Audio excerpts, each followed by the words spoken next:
Claudia Gamba, soy licenciada en Psicología y pertenezco al equipo del Museo de Psicología de la Facultad de Psicología de la Universidad Nacional de Córdoba, Argentina. Mi nombre es Sonia Cuevas, soy profesora y licenciada en Psicología, también formo parte del equipo del museo.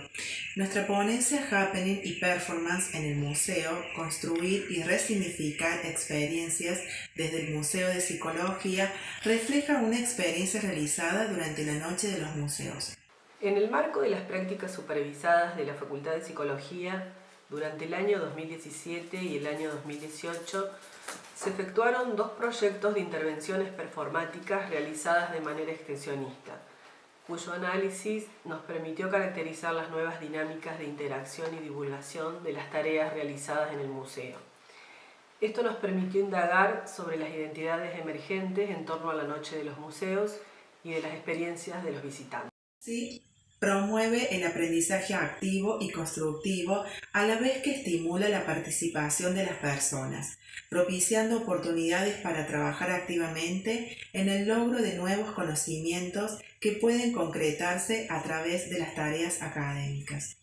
La práctica supervisada que propone el museo promueve el ejercicio del rol profesional a partir del desarrollo de competencias básicas de investigación y habilidades para la extensión y difusión científica. Nos guía a la democratización del conocimiento y la promoción del ejercicio activo de los derechos culturales por parte de la comunidad. Se realizaron actividades performáticas interactivas, lo cual convocó a más de 2.000 personas en la primera noche y 3.000 en la segunda, todos dándose cita en la ciudad universitaria.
Pensar al público como co-constructor activo fue delimitando los recursos de performance y happening para el desarrollo de las diferentes actividades. Cuando ideamos el happening, tomamos a Longoni y lo pensamos desde esta modalidad de arte-acción originada en la década del 50. Tomamos el término como acontecimiento, ocurrencia, suceso. Esta manifestación artística sugiere una experiencia que parte de la secuencia provocación, participación, improvisación y propone convertir al espectador a través de acciones creativas en un participante activo, co-constructor de sentidos, facilitando así una experiencia corporal y de implicación subjetiva. Con el objetivo de divulgar y democratizar el conocimiento y el patrimonio cultural, los estudiantes que realizaban sus prácticas supervisadas para finalizar la carrera planificaron de manera participativa, junto con docentes, adscriptos y voluntarios de diversas disciplinas como arte, comunicación, psicología y teatro, intervenciones performáticas que derivaron en la planificación integral del happening. Es tiempo de activar y el amor en los tiempos de tilde. Citando a Judith Butler, desde los estudios de la performance se debe considerar tanto el nivel performática como la operatividad performática de las acciones. Es decir, se tiene que observar no solo qué son esas acciones creativas, sino también a qué niveles funcionan y lo más importante, cómo se fundamentan en la cotidianeidad. Con ello, la importancia que tiene para los estudios de performance asentarse sobre tales nociones recae en que de este modo se abarcan otro tipo de fenómenos como la construcción de la subjetividad, de las identidades, de los usos enunciativos del lenguaje, del activismo político o del uso del cuerpo en la vida. Consecuentemente, estas consideraciones permiten analizar el arte y la performance como procesos sociales, como la puesta en escena, como acción representada en un determinado tiempo y espacio.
Las actividades que se llevaron a cabo durante la Noche de los Museos fueron el producto del trabajo con distintas áreas de la Facultad de Psicología, otras facultades, investigadores, docentes, voluntarios y artistas, lo que posibilitó la articulación de saberes y los resultados que se obtuvieron. Posicionarnos desde esta lógica participativa no solo enriqueció las propuestas, sino que también permitió que los implicados se apropiaran del acontecimiento. Nuestro museo apunta a la experiencia y en este sentido tomamos a Melgar cuando nos dice que la experiencia supone un acontecimiento, que siempre es singular, subjetiva y transformadora, y el lugar de la experiencia siempre es el sujeto, y el sujeto no es el mismo después de la experiencia.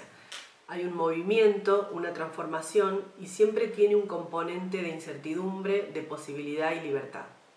Es tiempo de activar nos sirvió como recurso para interpelar la subjetividad actual y la vida cotidiana en la universidad. Con la actividad Dinosaurios en la universidad, lo que se pensó fue brindar un espacio a la vida estudiantil del pasado, la época de la dictadura militar de 1976 en nuestro país y la vida universitaria actual. Esto lo hicimos a través de una performance en la cual se visualizó una ordenanza de aquella época, permitiendo su cuestionamiento en la actualidad. Esta ordenanza exigía el aseo personal, presentación del Documento Nacional de Identidad y libreta de trabajos prácticos para ingresar a clases. Entonces se montó una escenografía áulica, actores que caracterizaban a los alumnos del 76 y otros, utilizando el recurso de la metáfora, caracterizados como dinosaurios, haciendo alusión a los militares. Así se llevó a cabo una escena performática que parodiaba la cotidianeidad, el clima social, político y emocional del cursado de la carrera de Psicología en la Universidad Nacional de Córdoba en 1976. Otra propuesta para la Noche de los Museos fue Nosotros los Zombies, una intervención artística que, utilizando como recurso el personaje zombie, se buscó metaforizar el consumo en nuestra época y la relación de dominación que se ejerce a través del marketing y la publicidad. Como lo dice Fernández Gonzalo, somos zombies a disposición del hambre consumista, justamente porque como buenos zombies no sabemos que lo somos. Se apuntó de esta manera a propiciar una reflexión crítica sobre el consumo y su relación con la subjetividad actual. El amor en los tiempos de Tinder proponía actividades disruptivas que dejaran en el público asistente una experiencia dirigida a los estudiantes específicamente, los cuales expresan diferentes tipos de configuración subjetiva, a diferencia de épocas anteriores. La noche Tinder buscaba a través de distintas acciones convertir al espectador en un participante activo, por lo cual en la propuesta se utilizaron distintos recursos para llevarlo a cabo. Una de las actividades llevó el título de Tinder Vivencial.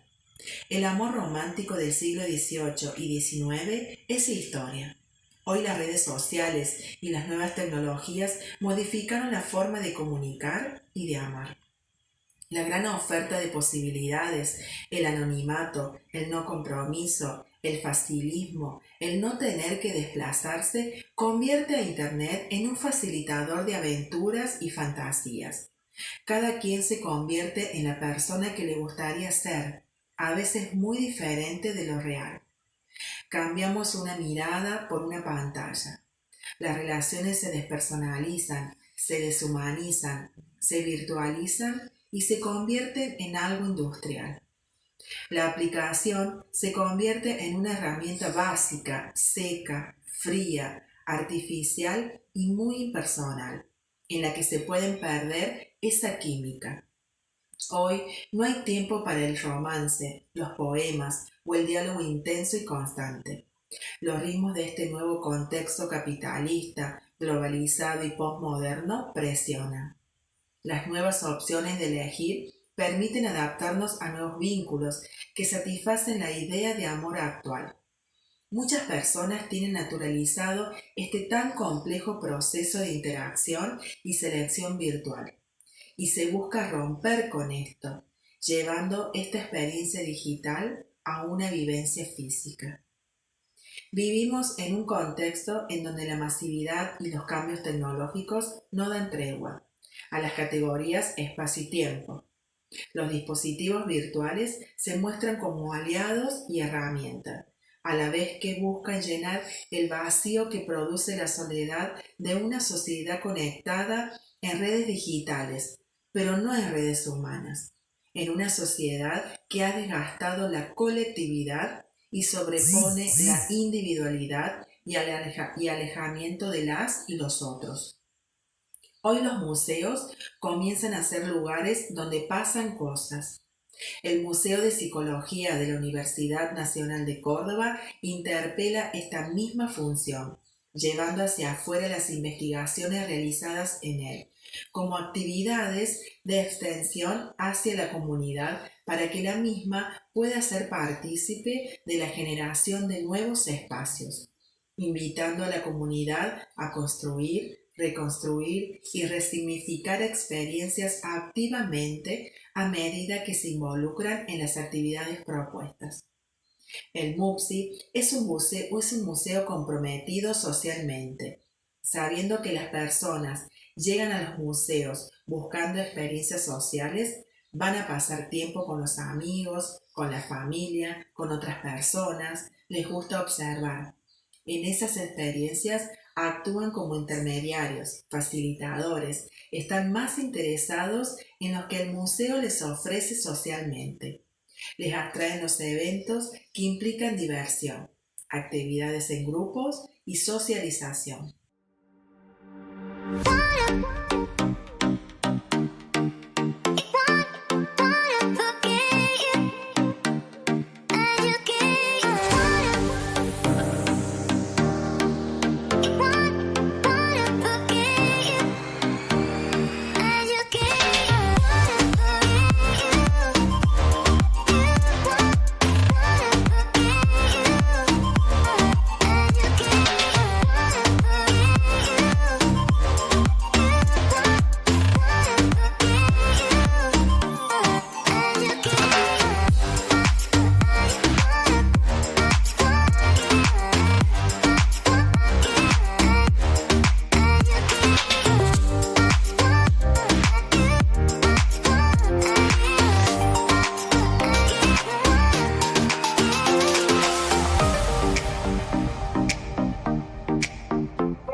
Bueno, acá estamos. Un gusto estar nuevamente en este Congreso Internacional y Nacional de Psicología, como otros años también, como el año pasado, Psicoarte participa, ¿no?, desde esta formación de posgrado, avalada por el Colegio de Psicólogos de hace más de 15 años, donde los ejes de investigación y de estudio están atravesados entre la psicología y el arte, como puentes con la rehabilitación y la prevención, discúlpenme, hacia la salud. Dando cuenta de la realidad que estamos atravesados prácticamente durante todo este año 2020, no podemos dejar de observar algo que nos impactó, y como todo proceso de investigación y de estudio, ¿no?, partimos de aquellas cosas que nos generan el campo perceptivo, curiosidad. Fue para nosotros, en esta búsqueda, la cantidad de expresiones artísticas que en esta época de pandemia empezaron a surgir de una forma espontánea. Eso de lo espontáneo y de lo genuino lo hemos observado en diferentes partes del mundo. Acá en la Argentina, en países latinoamericanos, en Europa, donde aparece el arte en sus distintas manifestaciones, sea con el canto, con el baile, con el teatro, la música, como dando una respuesta, ¿no? De encierro a esta situación, malestar y de disrupción en la cual estamos todos atravesados. Este concepto de lo que nosotros empezamos a hacer como un análisis descriptivo de imágenes y disrupción, encontramos un nexo muy interesante que en este momento Patricia nos va a compartir algunas de estas observaciones. Gracias, Silvia. Pensamos entonces que en esta situación de pandemia mundial, de caos actual, y nos imaginemos nosotros allá por marzo tratando de reinventarnos para poder seguir adelante, y cómo cada uno lo vive de una manera particular y singular según sus posibilidades de adaptación a los cambios que la realidad nos impone. Tomamos el concepto de lo disruptivo, que es un concepto que toma un psicoanalista de la Asociación Psicoanalítica Argentina, Moti Ben-Yakar. Él habla de lo disruptivo frente a situaciones traumáticas como aquello que irrumpe. Disruptivo quiere decir, viene del latín destrozar, hacer pedazos, romper una continuidad, o sea, establecer discontinuidades. Entonces pensamos que en la situación traumática vamos a tomar el eje del evento fáctico, la vivencia y la experiencia. El evento fáctico es todo aquello que viene del mundo externo. Puede ser una catástrofe natural, un accidente, puede ser una situación provocada por el hombre también, por ejemplo, un atentado. Tiene la capacidad de irrumpir el evento fáctico traumatogénico, irrumpe en nuestras vidas, en las instituciones, en la comunidad, provocando entonces una discontinuidad, una distorsión en la vida de la persona, en los hábitos cotidianos, y pensémonos nosotros mismos en esta situación, ¿no? Un congreso internacional de manera virtual. Y solo así podemos encontrarnos por estos días, gracias a la virtualidad. Entonces, el evento fáctico siempre tiene algo novedoso, no codificable en un primer momento. En un primer momento no tiene una interpretación posible. Se requiere de un tiempo frente a la vivencia del efecto del evento traumático. La vivencia es con lo que cada uno responde según su subjetividad. Testimonia el contacto con ese evento fáctico, da evidencias de lo singular.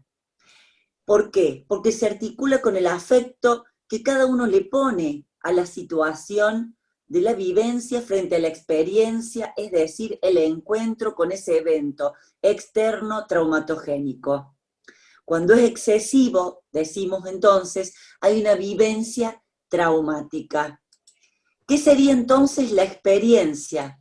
La experiencia es la articulación psíquica entre la vivencia, que da cuenta del mundo interno, y el mundo externo, evento fáctico o traumatogénico. La experiencia es con las herramientas que el ser humano cuenta para tratar de pensar algo acerca de lo que está sucediendo allí.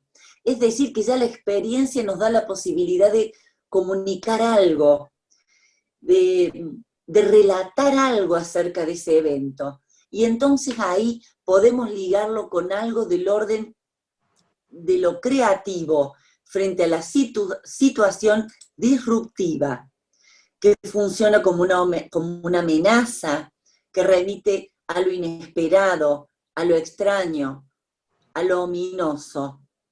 Decimos entonces que hay distintos tipos de reacciones según las posibilidades de cada sujeto humano, frente a la sensación de indefensión, la desorientación, la incertidumbre, la sensación de desamparo y de impotencia, la sensación de estar atrapados frente a la amenaza, el miedo difuso, permanente, en algunas situaciones puede dar lugar a parálisis o inhibiciones, y en otros casos, en el mejor de los casos, es la posibilidad y la búsqueda de desvíos frente a una situación, por ejemplo, como la que estamos viviendo, de aislamiento y de encierro. Es decir, salirnos de esa situación de amenaza y aprovechar los beneficios del caos para una situación de creatividad como la que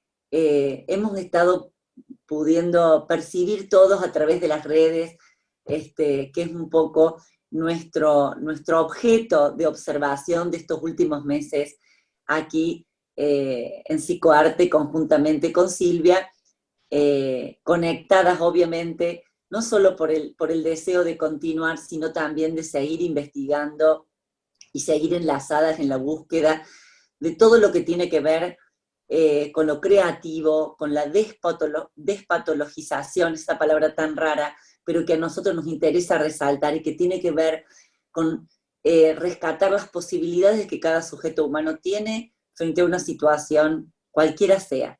Silvia.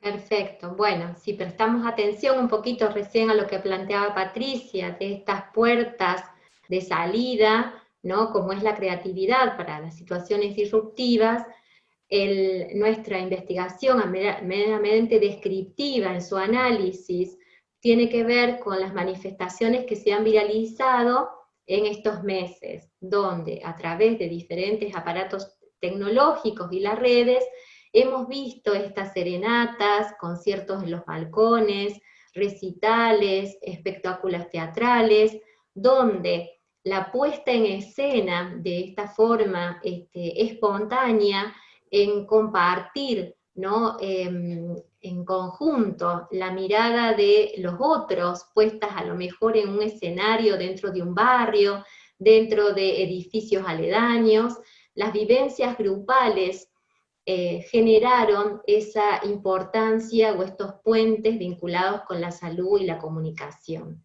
entendiendo que el arte da las posibilidades de encuentro y que esta era una de las cosas limitantes que hoy estamos atravesados, vinculados con el aislamiento. El arte ha permitido generar estos lazos que de otra manera no estaban habilitados.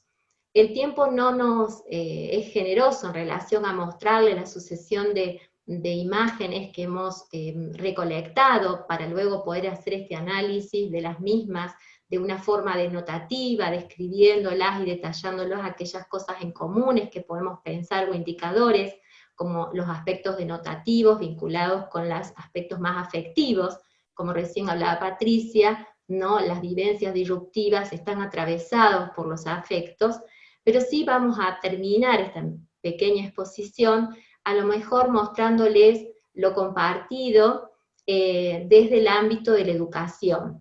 Fíjense en que la Organización Mundial de la Salud también recientemente ha señalado la importancia del aspecto del arte y la cultura como un beneficio totalmente adicional al campo de la salud física y mental. Creo que esto también da cuerpo al trabajo que estamos haciendo desde hace muchos años en esta formación.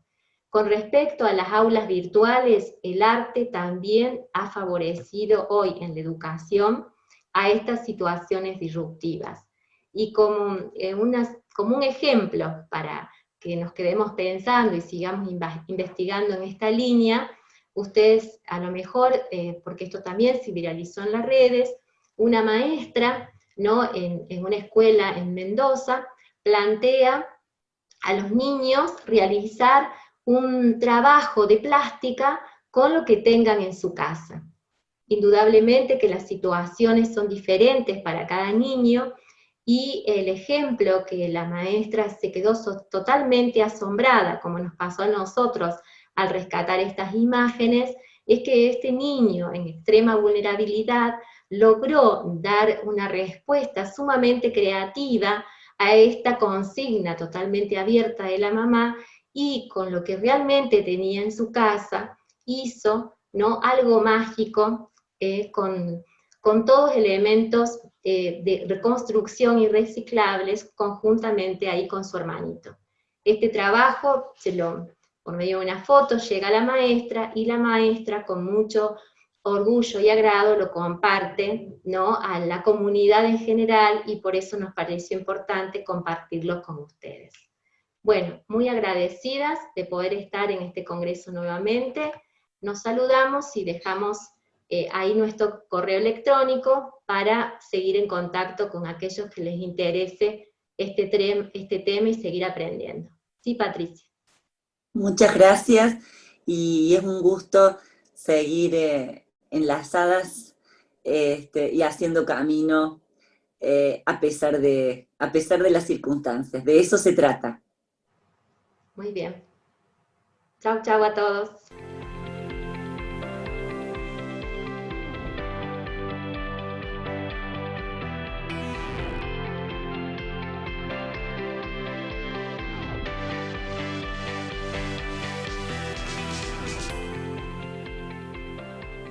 Hola, mi nombre es Virginia Barrios, soy licenciada en Psicología y becaria doctoral con ISET, y hoy en esta ponencia les voy a presentar algunos de los aportes de la danza al estudio de dinámicas de interacción social. Tradicionalmente, en ciencias cognitivas, los fenómenos cognitivos que involucran a dos o más personas son conocidos bajo el nombre de cognición social. Basados en ideas de teoría de la mente, el abordaje metodológico de estos fenómenos es realizado en su mayoría desde perspectivas individualistas.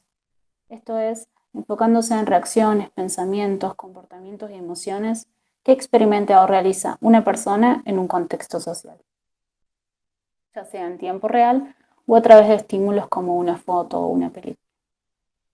Sin embargo, en los últimos tiempos, renovados enfoques dentro de las ciencias cognitivas, llamados corporizados, han avanzado en estas ideas, resaltando la importancia de las dinámicas emergentes en una interacción social y la imposibilidad de reducirlas a lo que sucede o hace uno solo de los agentes.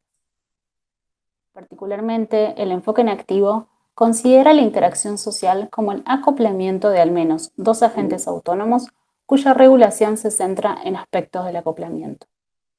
Desde este enfoque, se afirma que la interacción social emerge y se instala en un dominio relacional con propiedades particulares que constriñen y modulan el comportamiento individual, y que a la vez habilitan nuevos dominios de dotación de sentido que no son accesibles a los agentes por separado. Lo que sucede entre dos agentes, entonces, no se puede explicar solo por lo que ocurre en los cerebros de las personas, ni por lo que ocurre en los procesos de interacción únicamente, si tenemos en cuenta estas alternativas por separado. Por el contrario, los fenómenos cognitivos sociales surgen en una relación dinámica entre estos dos dominios, el personal y el interpersonal. Desde estos enfoques, entonces, se aboga por un abordaje integral de las interacciones, que permita, por un lado, analizar la coordinación de los agentes con sus quiebres y recuperaciones a lo largo de distintas escalas temporales, y por el otro, indagar, registrar y analizar las experiencias de los agentes involucrados en la interacción. Estas conceptualizaciones, desde el enfoque en activo, han encontrado soporte en experimentos realizados en escenarios minimalistas. Estas estrategias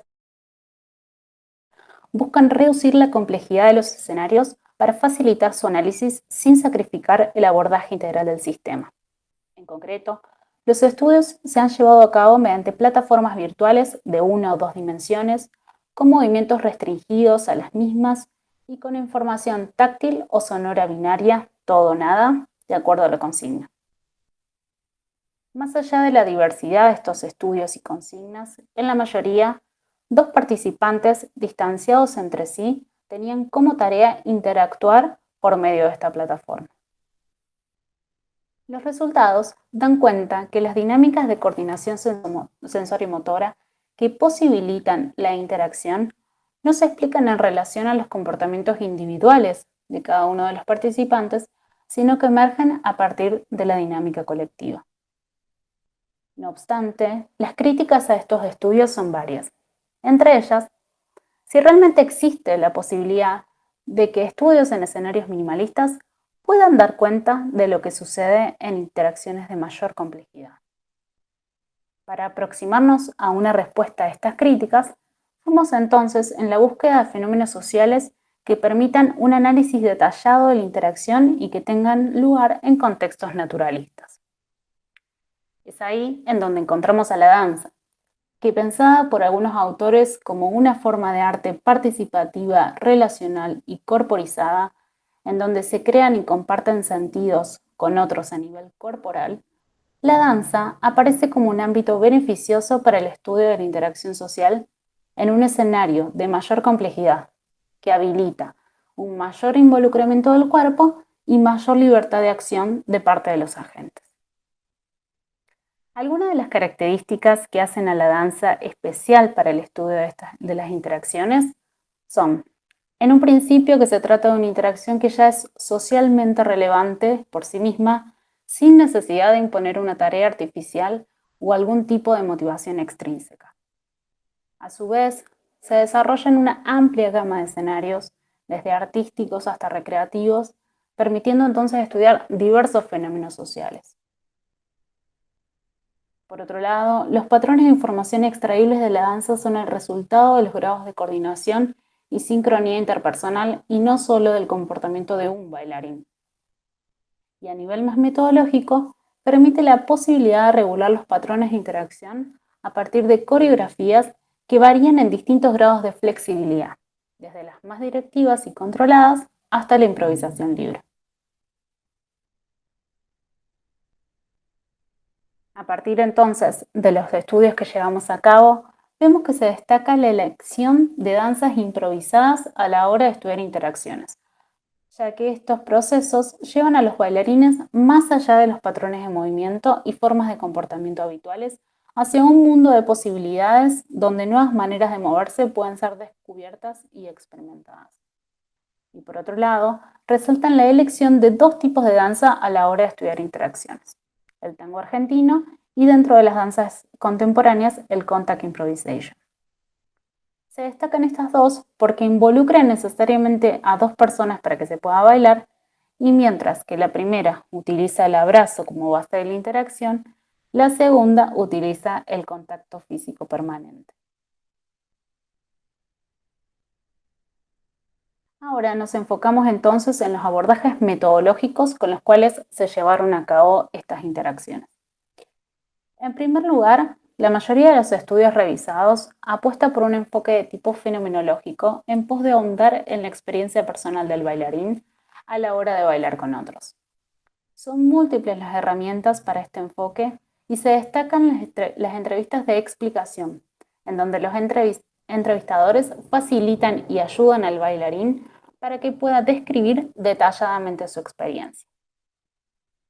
Los resultados de estos estudios resaltan la experiencia de agencialidad colectiva que emerge en las interacciones en danza descritas por bailarines en términos de situaciones en donde ellos realizan cierta acción y no en lugar de yo le realicé o tuve la intención de.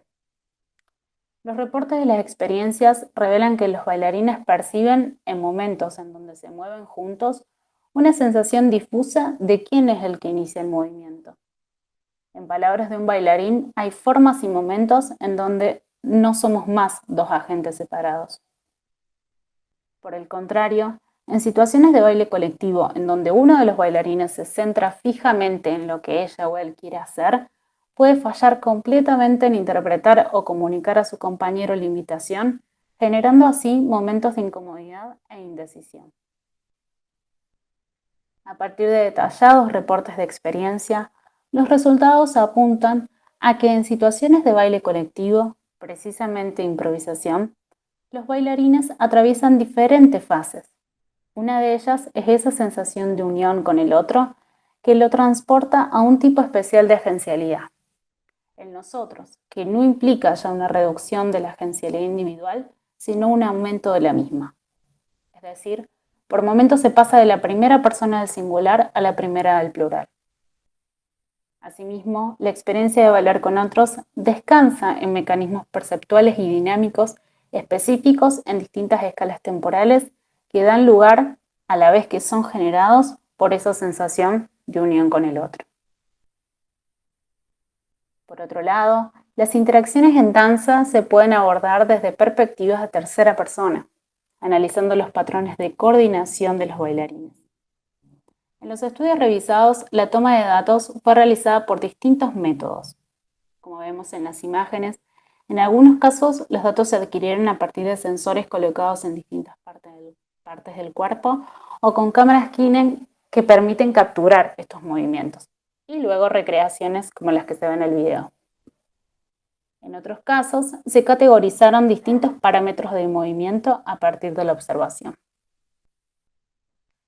Luego, estos datos se analizaron con herramientas de los sistemas dinámicos, evaluando diferentes variables como la velocidad, aceleración, distancia, grado de acoplamiento, entre otras, apuntando a descubrir patrones en distintas escalas temporales que den cuenta de la coordinación entre bailarines. Los reportes de estos estudios revelan, por un lado, niveles de microcoordinaciones menores a 1 segundo, en donde las interdependencias dinámicas de los bailarines permiten adaptaciones mutuas precisas. En conjunto con datos de la experiencia, estos estudios también revelan la importancia del movimiento para dar cuenta de cómo dinámicamente los bailarines dan sentido a la reciprocidad que les permite bailar juntos.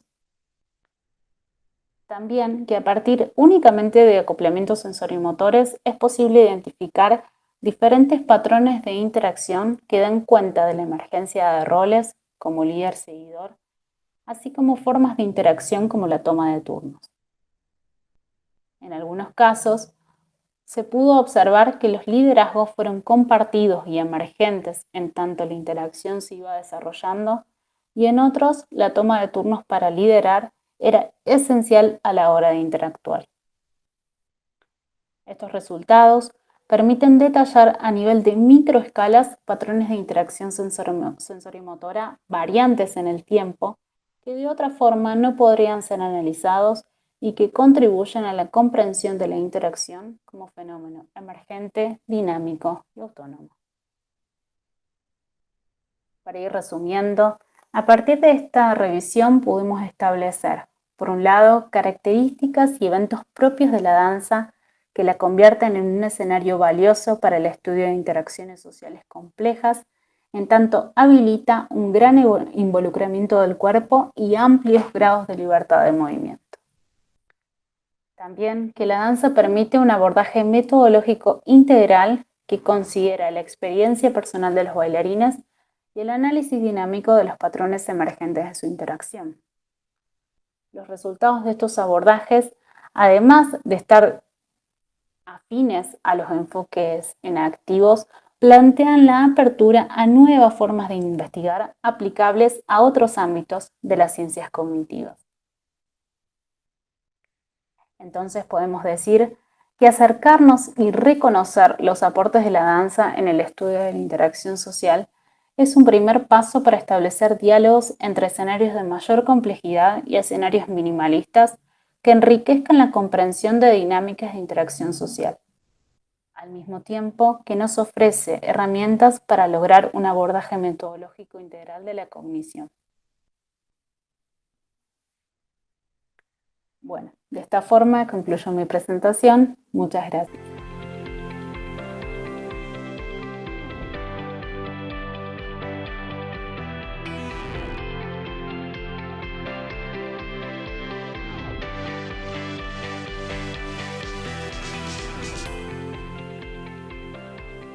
Buenas tardes. Quería en primer lugar agradecer a las autoridades del Congreso, a la Facultad de Psicología y a la Universidad Nacional de Córdoba por continuar albergándonos e invitarnos a pensar en tiempos tan difíciles. Quería compartir con ustedes este trabajo y les pido disculpas, pero bueno, me voy a tomar el atrevimiento de leer para no desviarme y dar cuenta de los tiempos que disponemos para este congreso. Tal vez uno de los mayores obstáculos al cual me he enfrentado en mi labor como terapeuta de personas a las que en ámbitos jurídicos se les ha dado el nombre de víctimas y autores de delito, alude a sus dificultades para solicitar ayuda. Paradójicamente, esa solicitud es la que permite la apertura del espacio terapéutico. En la entrevista inicial, con cierta frecuencia, estos pacientes realizan un pedido que nunca ha dejado de conmoverme. Deme una palabra, dicen algunos. No tengo letras, refieren otros. Y a partir de la labor compartida, empiezan a reconocer que les faltan palabras, que necesitan letras para expresar su mundo interno, para tratar con los otros, para reconstruir su realidad. Asimismo, estas personas van describiendo sus estados de ánimo, sus sentimientos, sus pensamientos, a través de metáforas e imágenes. Y mis intervenciones, utilizando expresiones figurativas, generan inquietudes en ellos, como si estas figuras los convocaran a mirarse y a prestarse atención, es decir, a dar los primeros pasos del periplo que lleva a buscar en el interior, a descubrir sus paisajes. De este trato profundo con las personas, sus sueños, sus pesadillas, me han nacido infinitas preguntas, todas ellas ligadas a la inquietante capacidad destructiva, pareciera que inagotable, del ser humano. Entre tantas, guardo 3. ¿Puede la justicia nacer de la injusticia? ¿La dignidad de la humillación? ¿La esperanza de la desesperación? Preguntas que fueron despertando otras preguntas. ¿Dónde está el logos de psique que no encuentro en la psicología? ¿Dónde están las palabras que curan? ¿La belleza puede salvar? De esta manera se fue gestando el deseo de volver a explorar en ese misterio al que hemos dado el nombre de alma, psique, mente y tantos más. En este estudio, que no es más que una travesía en busca del alma, vuelvo a abrir la indagación investigando en la imaginación, compartiendo esta idea de Borges. Yo creo que tener fe esencialmente, es decir, tengo fe en la ética y tengo fe en la imaginación también, aún en mi imaginación, pero sobre todo tengo fe en la imaginación de los otros, en los que me han enseñado a imaginar. Ahora, Blake creía que la salvación era triple. Él pensaba que el hombre que se salva del todo es el que se salva éticamente, intelectualmente y estéticamente. Es decir, que todo hombre tiene que ser un artista. A la luz del interrogante, ¿cómo se ha imaginado al alma?, seguí los vestigios de una parte de la psique, aquella que los antiguos griegos llamaban epithymia, y en castellano se traduce como apetitiva o concupiscente. Seguí estos vestigios en algunas palabras, imágenes, metáforas y mitos del alma que ha imaginado Platón. Con esta búsqueda no pretendo efectuar ninguna demostración, tan solo volver a considerar perspectivas olvidadas, simplemente como una invitación a pensar en el enigma del alma herida y su posibilidad de transformar el dolor en algo diferente a la violencia. Tal vez, ¿por qué no?, en belleza. En el pasaje 588b de la obra República hasta el 589b se lee un extraño diálogo, donde Sócrates solicita a Glaucón que modele con el discurso una imagen del alma, para evidenciar lo que la justicia y la injusticia son en sí mismas, por su propio poder en el interior del alma. Una imagen pide él como la de aquellos caracteres que nos narran los mitos desde antiguo, como Quimera, Escila, Cerbero y numerosas otras criaturas que se cuenta que reunían muchas figuras en una sola, una única figura de una bestia polícroma y policéfala, que posea tanto cabezas de animales mansos como de animales feroces, distribuidas en círculos, y que sea capaz de transformarse y de hacer surgir de sí misma todas ellas. Una vez plasmada esta figura, Sócrates solicita plasmar una figura de león y otra de hombre, haciendo que la primera sea la más grande y la segunda la que le siga. Por último, insta a Glaucón a combinar las 3 figuras en una sola, de modo que se reúnan entre sí y que modele alrededor de esta extraña figura, desde afuera, la imagen de un solo ser, el hombre, de manera que a quien no pueda percibir el interior, sino solo la funda externa, le parezca un único animal, el hombre. Pues bien, concluirá Sócrates, a aquel que afirma que cometer injusticia es provechoso para el hombre y que obrar justamente no produce ventaja alguna, repliquémosle que no está diciendo otra cosa que para ese hombre es de provecho alimentar y fortalecer la bestia polifacética, así como al león, y lo que pertenece al león, y debilitar en cambio y matar de hambre al hombre, de modo que éste sea arrastrado hacia donde cada una de las otras dos partes le lleve, y que en lugar de acostumbrarlas a convivir amigablemente una con otra, se les permita que, luchando entre sí, se muerdan y devoren mutuamente. Por su parte, quien afirma que lo justo es de provecho, dirá que se debe obrar y hablar de modo tal que sea el hombre interior el que prevalezca sobre el hombre total y que vigile a la criatura polifacética. Tal como el labrador alimenta y domestica las plantas inofensivas, pero impide que las salvajes crezcan, el hombre tomará como aliada la naturaleza del león y cuidará de las otras partes, haciéndolas amigas entre sí, y así las criará. Hasta aquí la imagen que a mí me interesó leer e intentar desentrañar de Platón, y escuchar tan solo el pasaje donde él alude a esta bestia polícroma y policéfala, me surgieron cantidades también de interrogantes. ¿Por qué toma figuras mitológicas que reúnen varias figuras en una sola, tanto de animales mansos como de animales feroces? ¿Qué lo habrá llevado a nombrar a Quimera, Escila y Cerbero? ¿Qué representarán estas figuras? ¿Por qué en círculo? Los animales feroces me traen el recuerdo de lo que suelo oír en el consultorio. Los pacientes perciben sus deseos de lastimar, de dañar, o sus sentimientos de odio, envidia, celos, culpa, tristeza, angustia, como aspectos monstruosos o infernales. Estos seres imaginarios a los que alude Platón, ¿representarán a los deseos o las pasiones y sentimientos, los sueños vanos, recordando uno de los significados actuales de la palabra quimera, o todos y cada uno de estos aspectos? En el intento de ordenar tantas preguntas y en busca de algunas respuestas, comienzo a indagar en la mitología griega y encuentro que estas tres figuras, según algunos mitógrafos, son hijos de Tifón, como la mayoría de monstruos mitológicos, de Tifón y Equidna.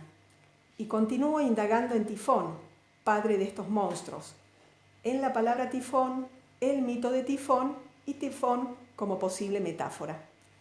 Luego de este recorrido literario, albergo en mi imaginación al monstruo de la mitología, Tifón, una antigua forma de pensar a la parte oscura e inaccesible de nuestra personalidad. Sigo preguntándome.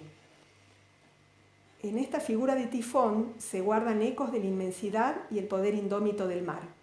Los invito yo a encontrar a este ser imaginario en la mitología griega. Considero la palabra tifón, es decir, aire en su forma violenta, el huracán. Pienso en su etimología, que nos ofrece otras perspectivas.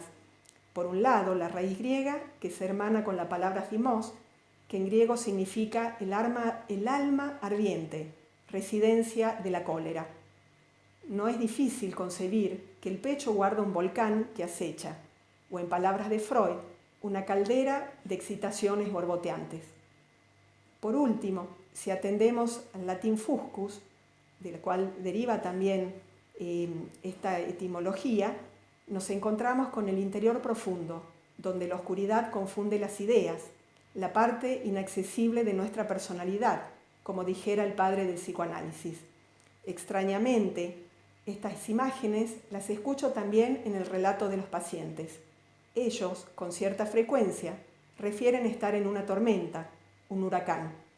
Siempre me sentí un capitán de tormentas, decía un paciente en varios relatos. Otros refieren que se sienten a punto de estallar o bomba de tiempo, o también arrastrados, pero aplastados por la fuerza del odio, la culpa, la angustia, llevados contra su voluntad. Me sentía en un inmenso mar, no podía timonear y no tenía brújula. Yo quedé a la deriva, como quien dice, manifestaban otros. Asimismo, es habitual que aludan a la oscuridad. Pensamiento oscuro le podría llamar yo. Otros también referían: yo he tenido muy oscuros los pensamientos. Ellos, los pacientes, han construido imágenes monstruosas de sí y los otros. Se han mirado desde el naufragio, han sentido que están en el infierno, pero también han construido la imagen de un Salvador que extrañamente siempre esperan que venga de afuera. Necesito sus palabras, es como que me salvan, expresaba una paciente. Evoco también otra imagen constante, algo así como una balanza en el alma, manifestada en la búsqueda del anhelado equilibrio o un poco de calma en la tormenta, pedido que habitualmente he descubierto en algunas circunstancias que subyace a la demanda de ayuda. Desde una práctica laboral, ya para ir terminando, en la que cotidianamente escucho sobre la aterradora capacidad destructiva del hombre y teniendo por guía las preguntas acerca del logo de Psique y la salvación por la belleza, inicié una travesía en busca del alma por la imaginación de Platón. Considero que a través de esta suerte de peregrinaje en busca del alma, luego de haber escuchado voces de la mitología, de poetas, de filósofos, el autor del psicoanálisis, de personas sufrientes, las mías, he llegado a vislumbrar que quizás valga la pena considerar cada aporte desde lo que Borges planteaba como las preciosas variaciones. Nuestro poeta conjeturaba que quizá la literatura fuera una serie de variantes sobre algunos temas esenciales y que precisamente allí radicaba el valor de la lectura que que permite que cada texto pueda tomar diversas formas. Pienso que más valiosas aún si tenemos presentes unas palabras de Hermann Hesse que expresan la forma en que se mira al ser humano en este estudio. Cada hombre no es solamente él, también es el punto único esencial, en todo caso importante y curioso, donde una vez y nunca más se cruzan los fenómenos del mundo de una manera singular. Por eso, la historia de cada hombre, mientras viva y cumpla la voluntad de la naturaleza, es admirable y digna de toda atención. En cada hombre hay un espíritu que sufre y es crucificado, y en cada crucificado hay un Salvador. Entonces, tal vez nos alcance con saber que la voz de cada uno de los participantes de esta especie de conversación han comunicado su forma de sentir y pensar desde una perspectiva única e irrepetible, que solo puede ser vista y pensada y analizada desde este breve lugar. Alcanza con advertir que sin saber bien cómo, atravesando tiempo y espacios, llegan al presente y participan de un diálogo imaginario para contribuir a la comprensión del enigma del padecimiento humano. De esta manera, pienso, las limitaciones humanas señaladas por Platón para acceder al conocimiento, que también han sido dichas por Freud con otras palabras, pueden ampliarse con la perspectiva de cada ser humano. Los aportes míticos y poéticos, las contribuciones platónicas, las propuestas de Freud, las palabras genuinas de los pacientes, las reflexiones de alguien que se ha formado para leer el alma humana. En definitiva, pienso ahora, Tifón nos ha invitado amablemente a escuchar estos mundos oscuros, monstruosos, tempestuosos, propios de la naturaleza humana, pero que inexplicablemente cada persona siente que son de su exclusividad. Mundos que inquietan a las personas y a las culturas y se transforman en canto en los poetas. Basten estos versos de Rubén Darío que pueden leerse en el coloquio de los centauros. El monstruo expresa una ansia del corazón del orbe. En el centauro, el bruto, la vida humana absorbe. El sátiro es la selva, sagrada y la lujuria, une sexuales ímpetus a la armoniosa furia. Pan junta la soberbia de la montaña agreste, al ritmo de la inmensa mecánica celeste. La boca melodiosa que atrae en sirenusa, es de la fiera alada y es de la suave musa. Con la bicorne bestia, Pasífae se ayunta, Naturaleza sabia, formas diversas junta. Y cuando tiende al hombre la gran naturaleza, el monstruo, siendo el símbolo, se viste de belleza.